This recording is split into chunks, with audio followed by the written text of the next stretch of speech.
ഈ ഒരു സാധനം എന്ത് ചെയ്യുമെന്ന് വിചാരിച്ച് ഞാനിങ്ങനെ ഫ്രിഡ്ജ് തുറക്കുമ്പോൾ അങ്ങോട്ട് മാറ്റി ഇങ്ങോട്ട് മാറ്റി അങ്ങോട്ടും ഇങ്ങോട്ടൊക്കെ തട്ടി കളിച്ചുകൊണ്ടിരിക്കുകയായിരുന്നു കേട്ടോ. അപ്പോഴാണ് ഈ സാധനം വീണ്ടും ഏട്ടൻ ഒരു 2 കവർ എൻ്റെ കയ്യിൽ കൊണ്ട് തരുന്നത്. അപ്പോൾ രാത്രിയിൽ പ്രത്യേകിച്ച് കറി വെക്കാനായിട്ടൊന്നും ഇല്ലാത്തതിനും കൊണ്ടേ എന്നാൽ പിന്നെ ഇതിനെ തന്നെ അങ്ങ് കറി വെക്കാമെന്ന് വിചാരിച്ചു കേട്ടോ. കറി എന്ന് പറഞ്ഞാൽ ചാറുകറിയല്ല കേട്ടോ, നമ്മുടെ മെഴുക്കുരട്ടി ഒലത്ത് ആ ഒരു രീതിയിൽ അതാണ് കേട്ടോ. അങ്ങനെ ഇരുന്നതും കൊണ്ടുവന്നതുമായിട്ടുള്ള 4-4 വാരിപ്പറക്കിയെടുത്ത് കഴുകി അരിയൽ പരിപാടി തുടങ്ങിയിട്ടോ. ഇവിടെ നിറച്ച് കോഴികളുള്ളതുകൊണ്ട് ഞാൻ എന്തെങ്കിലും പറയാൻ തുടങ്ങുമ്പോഴത്തേനും കൊക്കൊക്കൊക്കോ എന്നും പറഞ്ഞുകൊണ്ട് തുടങ്ങും കേട്ടോ. അങ്ങനെ പിന്നെ ഞാൻ അത് നിന്നും ഇരുന്നും ഒക്കെ ആയിട്ട് അരിഞ്ഞു കേട്ടോ. കുറച്ച് നേരം നിന്ന് കഴിഞ്ഞിട്ട് എൻ്റെ കാല് സമ്മതിക്കണില്ല, അതായിരുന്നുകൊണ്ട് ഞാൻ പിന്നെ ഇച്ചിരി നേരം ഇരുന്നു കേട്ടോ.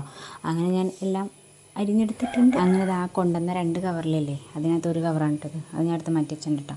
പിന്നെ നമ്മളതിനകത്തേക്ക് കുറച്ച് പച്ചമുളക്, തക്കാളി, സവാള, വെളുത്തുള്ളി, ഞാൻ ഇതെല്ലാം ഒരുമിച്ചിട്ടാണ് കേട്ടോ ഒലത്താൻ പോകണം. എനിക്ക് സെപ്പറേറ്റ് ആയിട്ട് ഇങ്ങനെ ഇളക്കിക്കൊണ്ടിരിക്കുക എനിക്ക് ഭയങ്കര മടിയാണ് കേട്ടോ.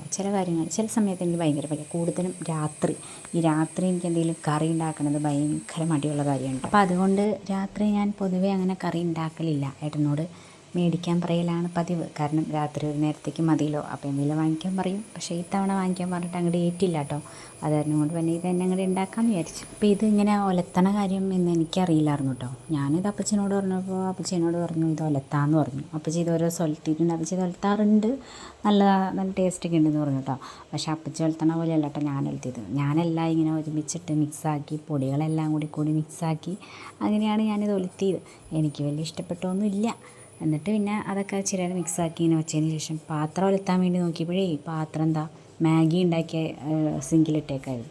എന്നിട്ട് പിന്നെ അതിനെ നന്നായിട്ട് ക്ലീനാക്കിയെടുത്ത് പിന്നെ അടുപ്പത്തേക്ക് വെച്ചിട്ടു. പിന്നെ അങ്ങനെ പതിവ് പോലെ നമ്മൾ ചീഞ്ചട്ടിയിലേക്ക് വെളിച്ചെണ്ണ ഒഴിക്കുന്നു, കടുകിടുന്നു, പിന്നെ കണ്ണി കണ്ട കൈ കിട്ടിയതൊക്കെ വാരിപ്പറക്കി ഇടുന്നു. ലാസ്റ്റ് നമ്മുടെ ഈ ഐറ്റം കൂടി അങ്ങോട്ട് വാരിപ്പറക്കി. ചില ദിവസങ്ങളിലേ എന്നാ വയ്ക്കണ കറിയുടെ ടേസ്റ്റ് കൂടുതൽ കൊണ്ടാണോ എന്നറിയില്ല കേട്ടോ, കറി വെക്കണത് ഉച്ചവരെ ഉണ്ടാവാറുള്ളൂ, രാത്രിയിലത്തേക്ക് തികയാറില്ല കേട്ടോ. അപ്പോൾ അങ്ങനെയുള്ള സന്ദർഭങ്ങളിലാണ് ഇതുപോലെ തട്ടിക്കൂട്ട് കറികളൊക്കെ വെക്കണം കേട്ടോ. അപ്പോൾ ഇതുപോലെ ആരും ട്രൈ ചെയ്ത് നോക്കരുത് കേട്ടോ. കാരണം എനിക്കിത് വെച്ചിട്ട് എനിക്ക് വലിയ ഇഷ്ടപ്പെട്ടൊന്നുമില്ല കേട്ടോ. ഒരു മെനയായിട്ടൊന്നും എനിക്ക് തോന്നിയില്ല, വെറുതെ വേസ്റ്റായി പോയി എന്നെനിക്ക് തോന്നി. സത്യത്തിൽ ഇതിങ്ങനെയല്ല വെക്കേണ്ടത്, ഇത് വേറെ രീതിയിലാണ് വെക്കേണ്ടത്. ഞാൻ പറഞ്ഞില്ലേ, ഞാൻ എളുപ്പപ്പണിയും തട്ടിക്കൂട്ടി വെച്ചൊരു കറിയാണിത്, അതുകൊണ്ടാണോന്നറിയില്ല എനിക്ക് വലിയ ടേസ്റ്റൊന്നും തോന്നിയില്ല. അങ്ങനെ പിന്നെ എല്ലാം കൂടിയും ചീഞ്ചട്ടിലേക്ക് വാരിപ്പറക്കിയിട്ടതിന് ശേഷം നമുക്കതൊന്ന് വേവാൻ വേണ്ടി മൂടി വെച്ചിട്ടോ. പിന്നെ സിങ്ക് നോക്കിയപ്പോൾ സിങ്കിനകത്ത് പാത്രങ്ങൾ, അത് പിന്നെ എല്ലാ വീട്ടിലും ഉണ്ടാവുമല്ലോ. സിങ്കിൽ എപ്പോഴും ഏതെങ്കിലും ഒരു പാത്രമൊക്കെ ഉണ്ടാവാത്ത സിങ്ക് ഉണ്ടാവില്ലായിരിക്കും.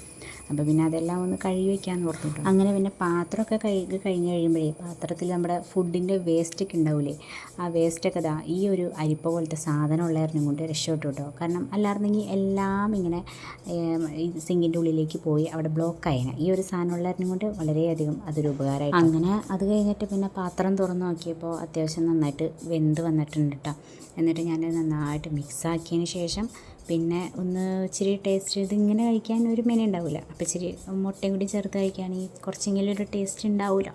അത് കാരണം കൊണ്ടൊരു ഞങ്ങൾ 4 പേർക്കും 4 മുട്ടയും കൂടിയും ഇട്ട് നന്നായിട്ട് മിക്സാക്കി നന്നായിട്ട് ഇളക്കി കൂട്ടി യോജിപ്പിച്ച് നമുക്കിത് കഴിക്കാം കേട്ടോ. ഇനി ഈ സാധനം ഞാൻ ഈ ഒരു രീതിയിൽ ഉണ്ടാക്കില്ല കേട്ടോ. എൻ്റെ പൊന്നോ വെറുത്തു പോയി, എനിക്ക് മതിയായി ഈ സാധനം കഴിച്ചാൽ എനിക്ക് മതിയായി. ഇതൊന്നും ഇങ്ങനെ ഉണ്ടാക്കിയാൽ നമുക്കിതൊന്നും ഇങ്ങനെ ഉണ്ടാക്കി കഴിഞ്ഞാൽ എനിക്ക് സെറ്റാവില്ല കേട്ടോ.